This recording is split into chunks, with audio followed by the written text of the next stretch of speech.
जय श्री कृष्ण मित्रों, आपका स्वागत है आपके अपने YouTube चैनल व्रत कथा प्रभास में। मित्रों, आज के इस वीडियो में आप माघ महात्म्य के दूसरे अध्याय की कथा को सुनेंगे। मित्रों, माघ मास सभी मासों में अत्यंत श्रेष्ठ माना जाता है। माघ मास में गंगा स्नान तथा भगवान श्री हरि का पूजन मोक्ष को प्रदान करने वाला होता है। जो मनुष्य श्रद्धा भाव से माघ में स्नान करता है तो उसकी सभी मनोकामनाएं भगवान श्री हरि विष्णु तथा माँ लक्ष्मी अवश्य पूरा करते हैं। जो मनुष्य श्रद्धा भक्ति से युक्त होकर माघ स्नान करके यह परम पावन कथा सुनता है, उसके घर में साक्षात लक्ष्मी नारायण स्वयं निवास करते हैं। तो मित्रों, माघ महात्म्य के यह दूसरे अध्याय की कथा जो पद्म पुराण से लिया गया है, आइए श्रवण करते हैं। एक बार भगवान श्री हरि विष्णु के चरणों को प्रणाम करते हुए एवं उनके परम पावन स्वरूप का ध्यान करते हुए आज की ये परम पावन कथा सुनते हैं। मित्रों, यदि आपने पहले अध्याय की कथा को नहीं सुना तो डिस्क्रिप्शन बॉक्स में पहले अध्याय की कथा तथा माघ मास के नियम का डिस्क्रिप्शन बॉक्स में लिंक दिया गया है, अवश्य जाकर सुनिए। माघ मास में राजा के ऐसे वचन सुनकर तपस्वी कहने लगे कि राजन, भगवान सूर्य बहुत शीघ्र ही उदय होने वाले हैं, इसलिए यह हमारे स्नान का समय है, कथा का नहीं। सो आप स्नान करके अपने घर को जाओ और अपने गुरु श्री वशिष्ठ जी से इस महात्म्य को सुनो।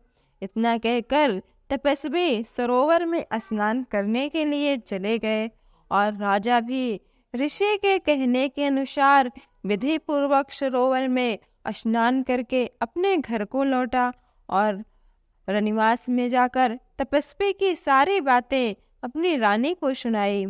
माघ मास में तब सूत जी कहने लगे कि जब महाराजा दिलीप अपने गुरु वशिष्ठ जी से क्या प्रश्न किए और उन्होंने उन्हें क्या उत्तर दिया, हे मुनिवर, सो कृपा करके कहिए। व्यास जी कहते हैं कि हे सूत जी, राजा दिलीप ने रात्रि को सुख से सोकर प्रातः समय ही अपने गुरु वशिष्ठ के पास जाकर उनके चरणों को छूकर प्रणाम करके नम्रता से पूछा कि हे गुरु जी, आपने आचार, नीति, राज्य, धर्म तथा चारों वर्णों के चारों आश्रमों की क्रियाओं, दान और उनके व्रत विधान, यज्ञ और उनकी विधियां, वन और उनकी प्रतिष्ठा तथा भगवान विष्णु की आराधना बतलाई है, परंतु अब मैं आपसे माघ मास के स्नान के महात्म्य को सुनना चाहता हूँ। सो हे तपोधन,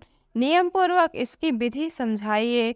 गुरु वशिष्ठ जी कहने लगे कि हे राजन, तुमने दोनों लोकों के कल्याणकारी वनवासी तथा गृहिणियों, स्त्रियों एवं चारों वर्णों के अंतःकरण को पवित्र करने वाले माघ मास के स्नान का बहुत ही सुंदर प्रश्न किया है।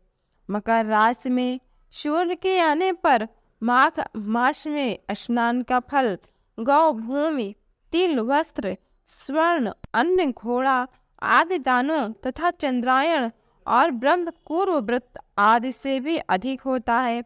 वैशाख तथा कार्तिक के जप, दान, तप और यज्ञ बहुत अधिक फल देने वाले होते हैं, परंतु माघ मास में इनका फल तो अत्यंत गुना होता है। माघ मास में स्नान करने वाला पुरुष राजा और मुक्ति के मार्ग को जानने वाला होता है। दिव्य दृष्टि वाले महात्माओं ने कहा है कि जब मनुष्य माघ मास में सकाम या भगवान के निमित्त नियम पूर्वक माघ मास में स्नान करता है, वह अत्यंत फल वाला होता है। उसको शरीर की शुद्धि, प्रीति, ऐश्वर्य तथा चारों प्रकार के फलों की प्राप्ति होती है। अदिति ने 12 वर्ष तक मकर संक्रांति में अन्न त्याग कर स्नान किया। इससे तीनों लोकों को उज्जवल करने वाले उसके 12 पुत्र रत्न उत्पन्न हुए।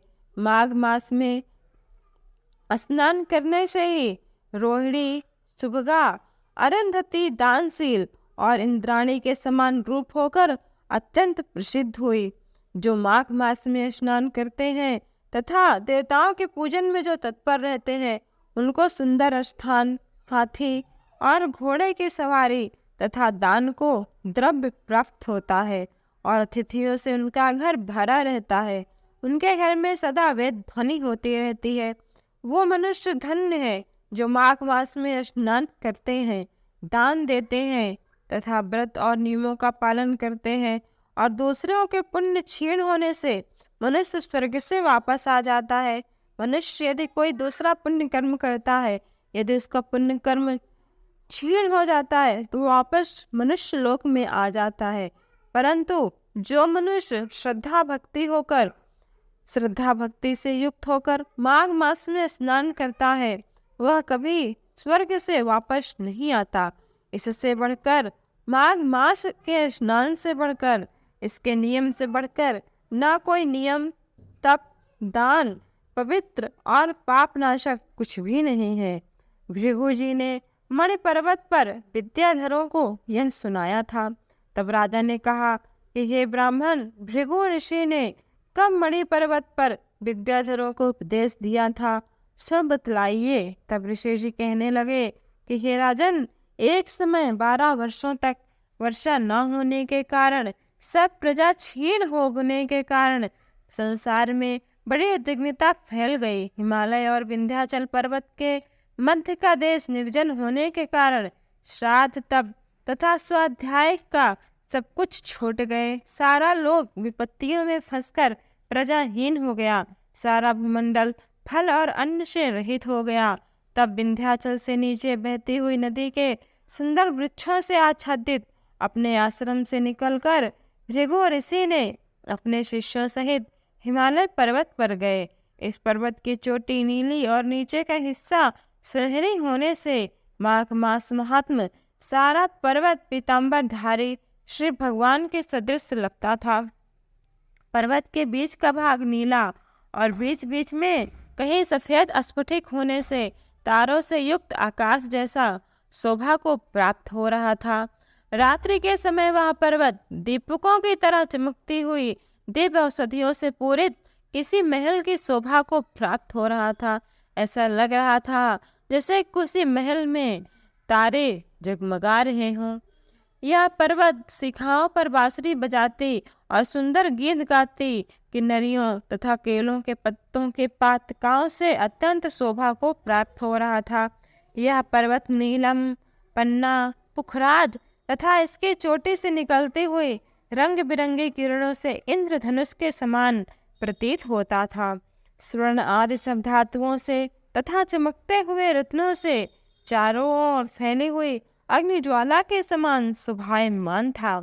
इसके कंदराओं में काम पीड़ित विद्याधारी अपने पतियों के साथ आकर रमण करती थी और गुफाओं में ऐसे ऋषि मुनि जिन्होंने संसार के सब कलेशों को जीत लिया है, रात दिन ब्रह्मा का ध्यान करते थे।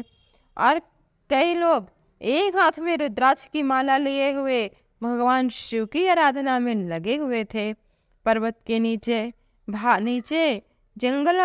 जंगली हाथी अपने बच्चों के साथ खेल रहे थे तथा कस्तूरी वाले रंग बिरंगे मृगों के झुंड इधर उधर भाग रहे थे। यह पर्वत सदा राजहंस तथा मोरों से भरा रहता था। इसी कारण इसको हेमकुंड कहते थे। यहाँ पर सदैव ही देवता, गुहा और अप्सरा निवास करते थे। तो मित्रों, आज की यह परम पावन कथा पूरी हुई। एक बार प्रेम से बोलिए लक्ष्मी नारायण की जय, माघ महात्म की जय। इसके आगे की कथा हम कल के अध्याय में, तीसरे अध्याय में श्रवण करेंगे। जय माता दी।